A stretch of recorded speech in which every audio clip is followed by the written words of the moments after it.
1 or 2 o'clock. Chauncey Billups in federal court in Portland. I don't know approximately what time that would be. They will both be arraigned on their indictments. They're in separate indictments, but they'll be arraigned on their indictments here in Brooklyn at a future date. The defendants that were arrested here in our area will be arraigned across the street sometime this afternoon. I believe there's about 31 people in custody, and there will be some who will self-surrender. So that's where things stand right now. Okay, so I'm going to go get the speakers, and we'll start in a couple of minutes, okay? Anybody have any questions? It's John, John, Marzulli, Marzulli, at usdoj.gov. Okay, see you in a couple of minutes. Can you spell your last name again?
Good morning, everybody.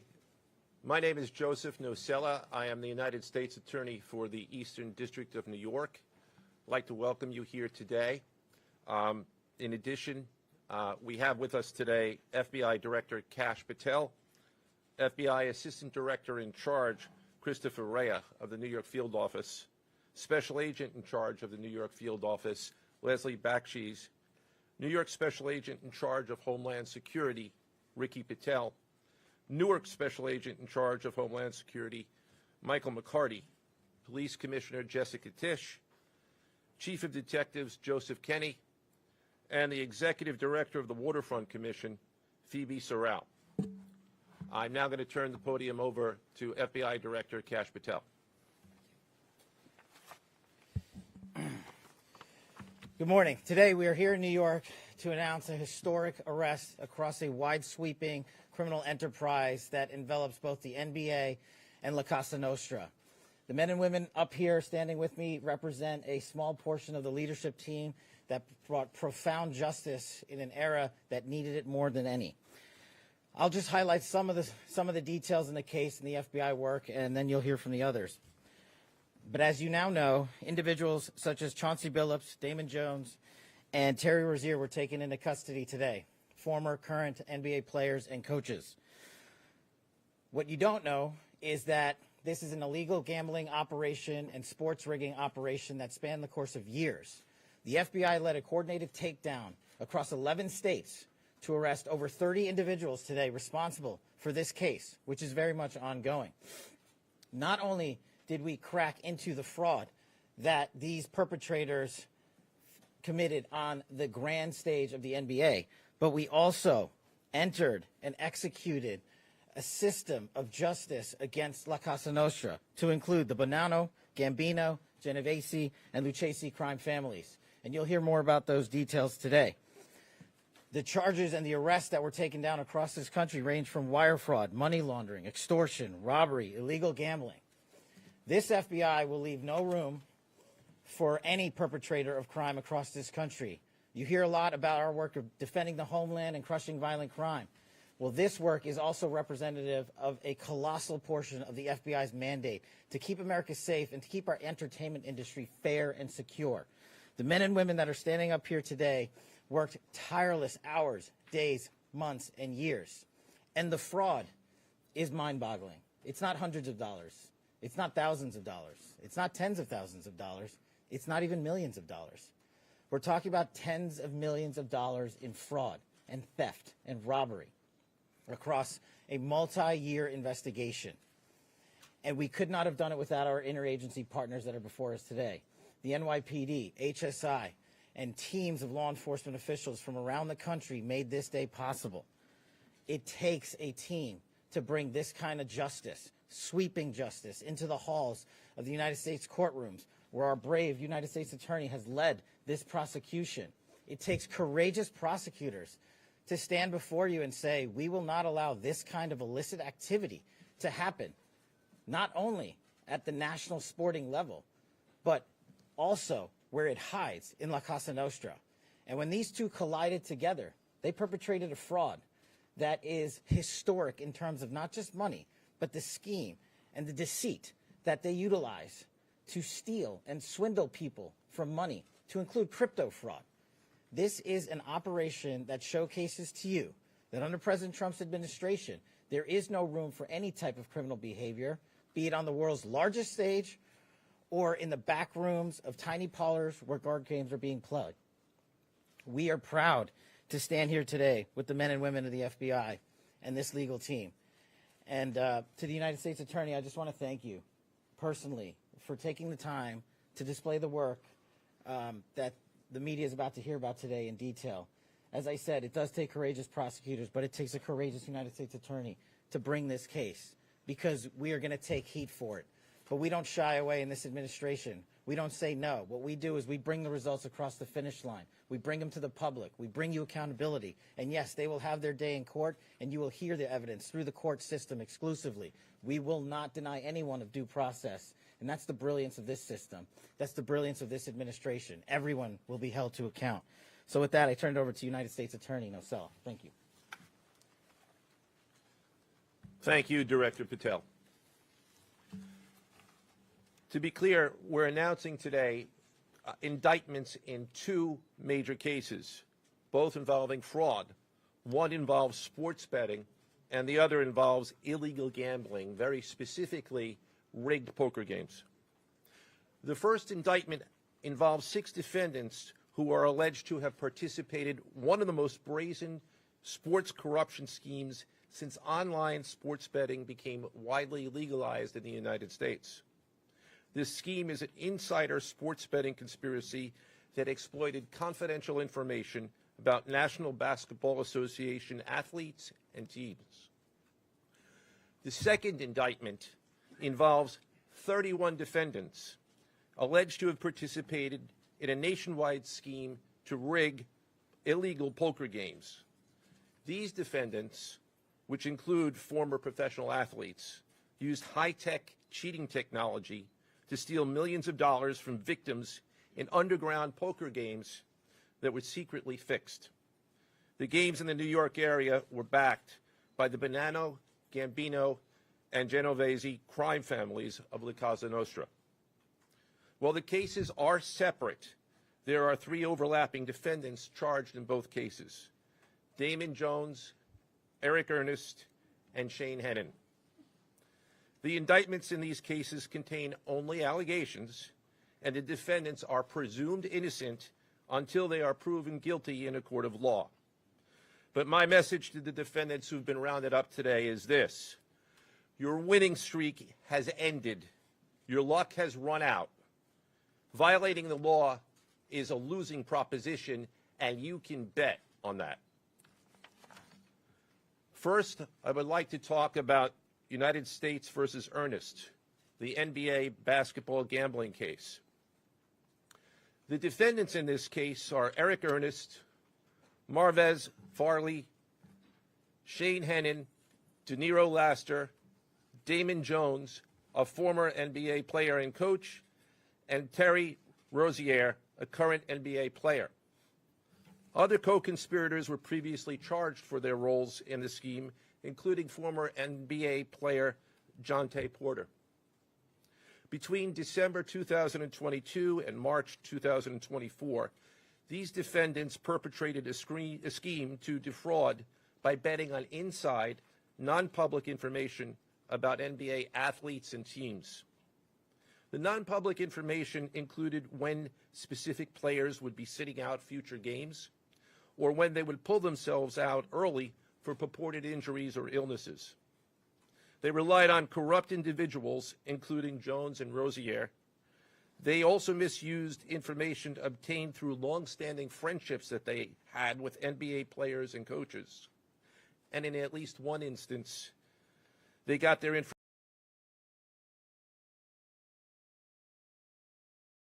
debts. Defendants used this non-public information to place hundreds of thousands of dollars in fraudulent bets, mostly in the form of prop bets on individual player performance. The bets were placed through online sports books and also in person at casinos. The defendants relied on a network of straw bettors to place the maximum amount of bets to increase their potential profits. Most of these bets succeeded, and the intended losses were in the millions of dollars. The defendants then laundered their illegal winnings in various ways: peer-to-peer platforms, bank wires, and simple cash exchanges.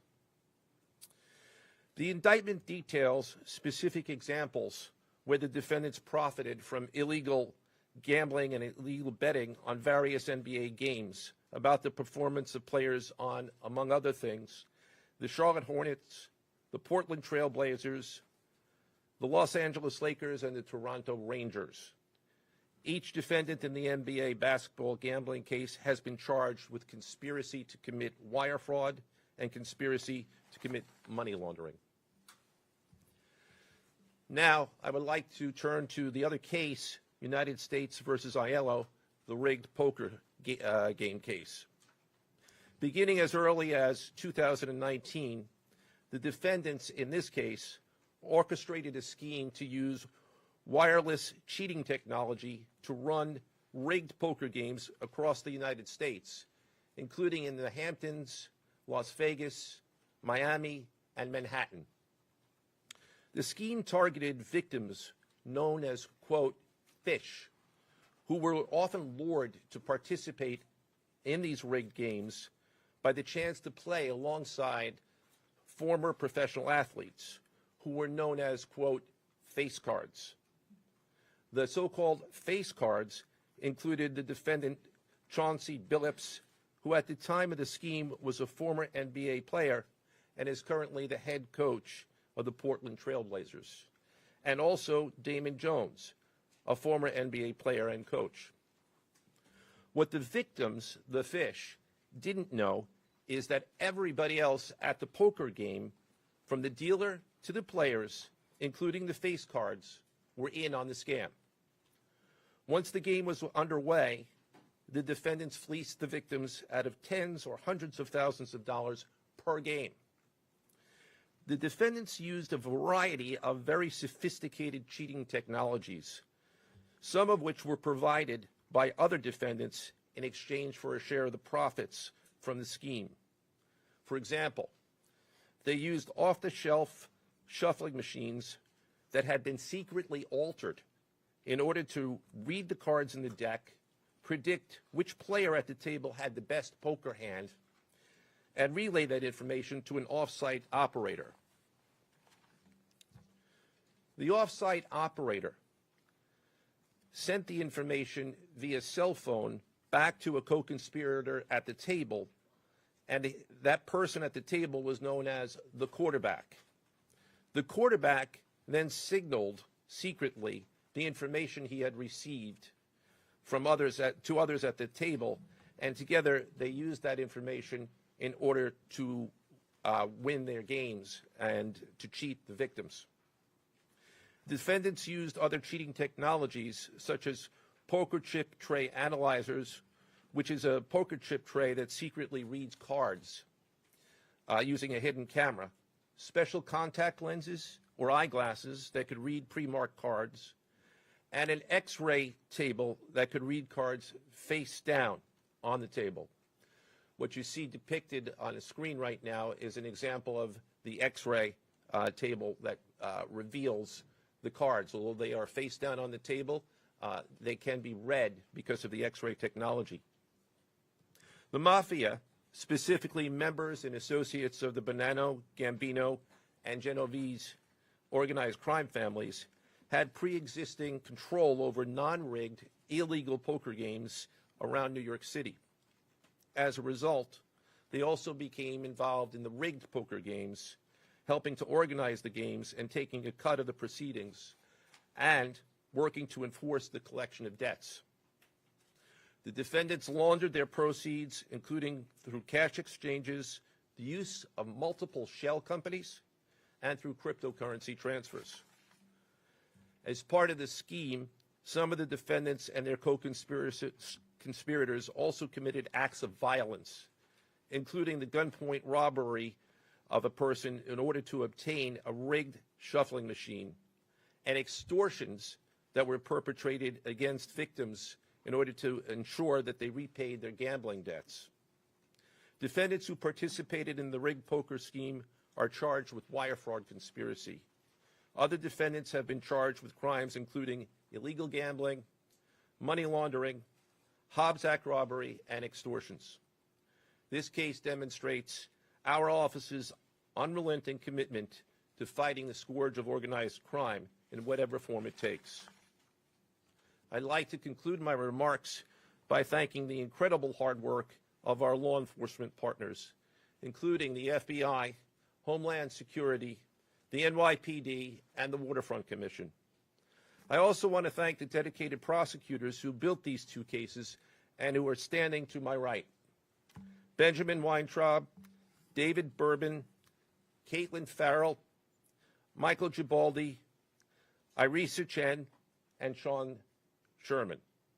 They had the assistance of paralegal specialists Liam McNett, John Schneider, Marlene Bosler. Also deserving of our thanks, because of their outstanding investigative work on the NBA case are FBI Special Agents Russell Lantier, Dominic Mariani, Amy Giaroso, Shane Wilkins, and Supervisory Special Agent Luke Hardison. On the rigged poker game scheme, outstanding work was performed by FBI Special Agents Thomas Cribbin, Jeff Boriola, Jonathan Corona, Alexander Silverman, Amy Campanaro, and Supervisory Special Agent Michael Malahy, as well as NYPD Task Officer James McCullough, and from Homeland Security, Supervisory Special Agent Charles Freund, and from the Waterfront Commission, Detective Paul Shimborski. Finally, I want to note that the investigations in both cases are ongoing, and we encourage anyone with information about either scheme to please contact the FBI. Now I would like to turn the podium over to Special Agent in charge of the New York Field Office, I should say the Assistant Director in charge of the New York Field Office of the FBI, Christopher Rea. Chris?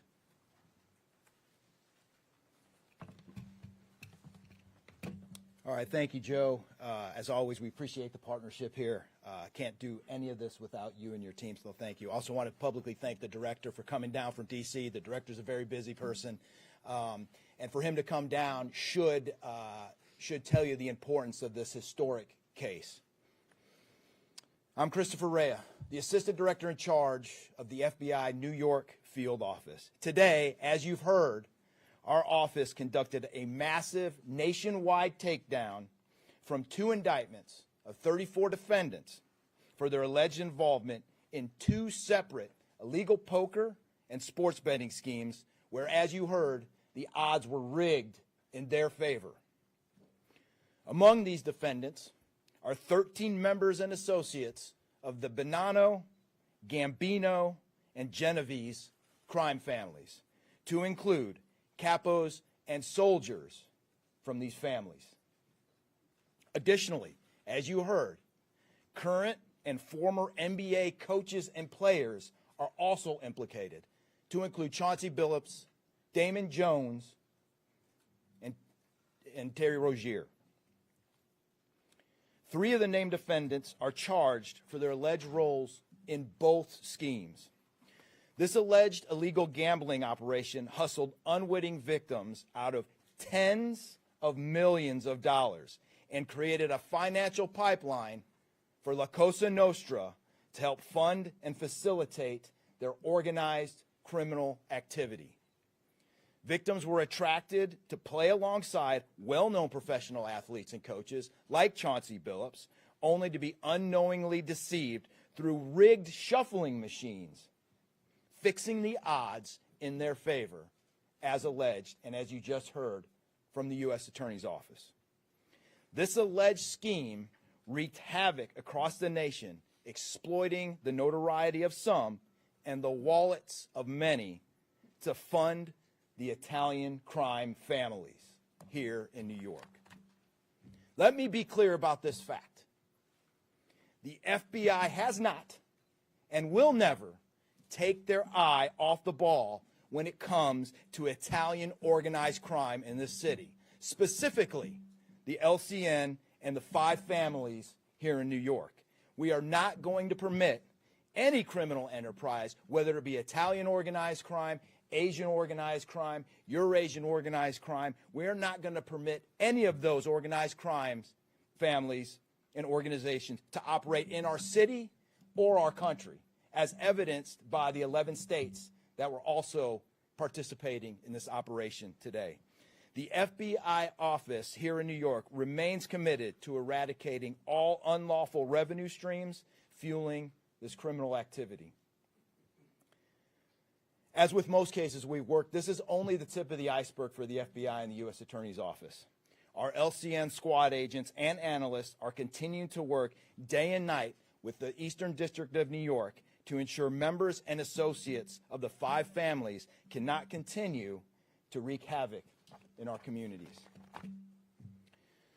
Today would not have been possible without the tireless efforts and dedication of the FBI New York Eurasian Organized Crime Task Force, which, as you heard, was led by Supervisory Special Agent Luke Hardison, and the Italian Organized Task Force, which was led by Supervisory Special Agent Mike Malahy. And coincidentally, Supervisory Special Agent Malahy is going out on a positive as he is retiring at the end of this month for 30 years of dedicated service to the FBI, and that deserves a hand. He's what we call a legend here at FBI New York. Additionally, obviously, we cannot do this alone without our partners. I want to extend my appreciation to Homeland Security Investigations Special Agent in Charge, Ricky Patel. Of course, we do nothing in this city without the NYPD. New York City Police Department Commissioner Jesse Tisch, thank you, ma'am, for all your work and all your resources that you dedicated to this. And New York Waterfront Commissioner Phoebe Soriel for their agency's assistance and support throughout this lengthy and complex investigation. Our collective efforts ensured these subjects will face accountability, like the director said, for their alleged wrongdoings. Thank you, and I'll now turn it over to Special Agent in charge of HSI, Ricky Patel.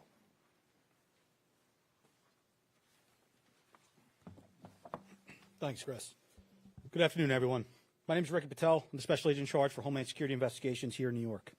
This morning, hundreds of special agents and investigators with HSI, the FBI, the New York Waterfront Commission, and the NYPD descended upon the homes of individuals who for years have operated with the false sense of impunity, a false sense of incivility. In the early hours of today, across 9 states, coast to coast, dozens of defendants were arrested and will face the consequences of their alleged crimes. This was their wake-up call. With the alleged involvement of 3 La Cosa Nostra crime families, 1 NBA head coach, a Hall of Famer, no less, and former NBA players, the years of investigative work that culminated with this morning's operation seem reminiscent of a Hollywood movie. But this wasn't luck, and this wasn't theatrics. This was an evidence-driven, relentless, and unified effort through what we have dubbed Operation Royal Flush. HSI New York, along with our task force personnel from the Waterfront Commission, first uncovered this scheme more than 4 years ago. Agents and investigators dedicated countless hours and sleepless nights in identifying the criminal network, dissecting communications and patterns, and following the money with precision. We built a case, piece by piece, and what we discovered was a sprawling criminal enterprise that utilized cutting-edge technology and various methods of deception to dupe unsuspecting gamblers into paying up so that these defendants could cash out. As alleged, this sophisticated conspiracy cheated victims out of at least $7 million and placed the public and the defendants alike at risk. This case involved global reach, financial depth, and the patience to dismantle complex financial criminal enterprises from the inside out. When criminal organizations attempt to launder profits through our country, HSI connects the dots and shuts it down. To anyone who thinks intimidation, fraud, or violence will shield their profits, understand this. If you are exploiting our communities, expect HSI and all of our law enforcement partners at your door. I would like to thank all our partners here today. Obviously, the United States Attorney's Office for the Eastern District of New York, the Waterfront Commission, the FBI, the NYPD, and the prosecutors that will carry this forward.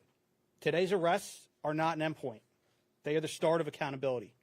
Thank you, and I now turn it over to Police Commissioner Jessica Tisch.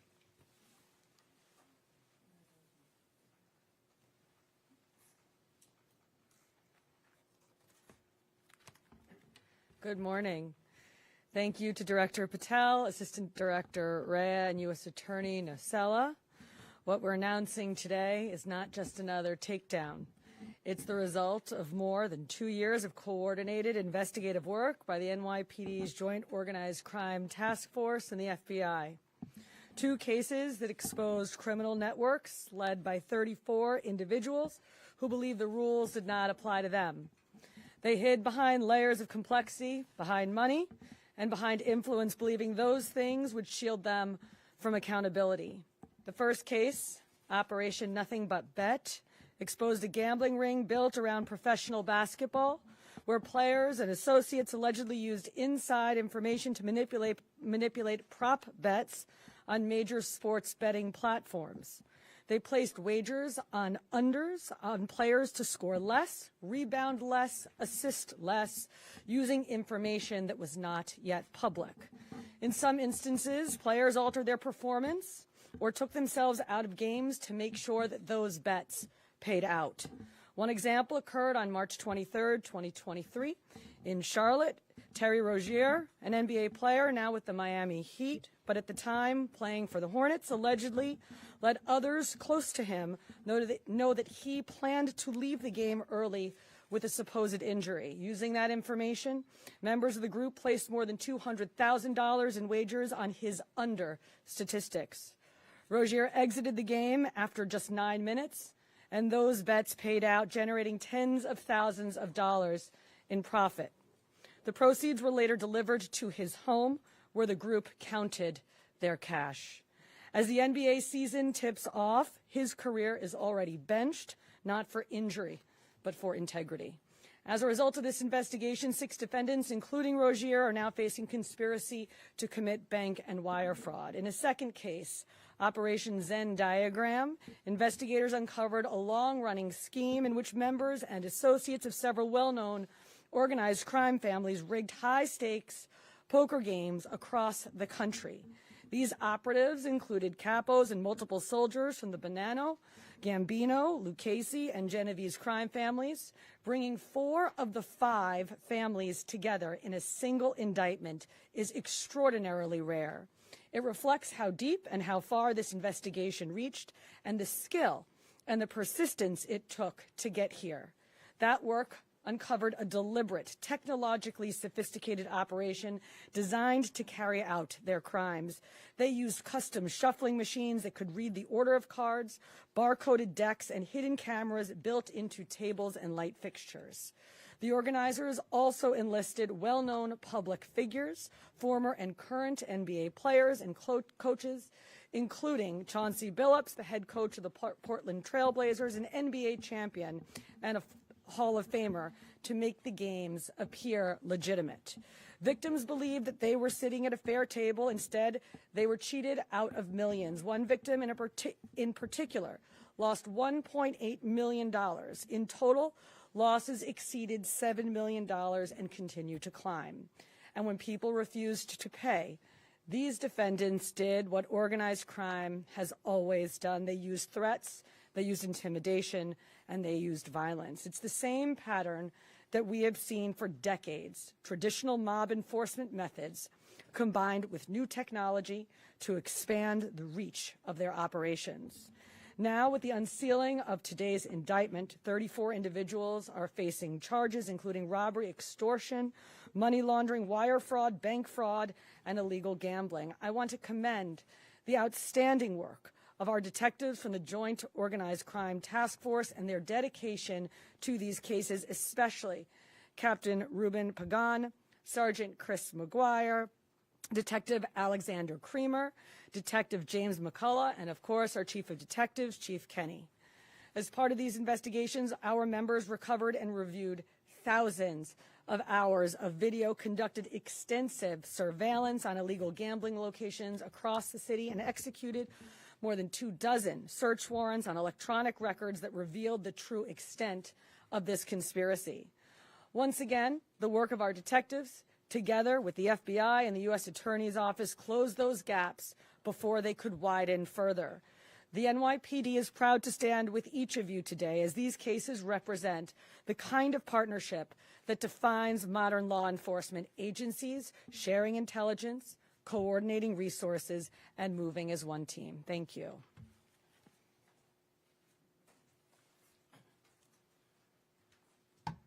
If anyone has any questions that they'd like to ask, now is the time.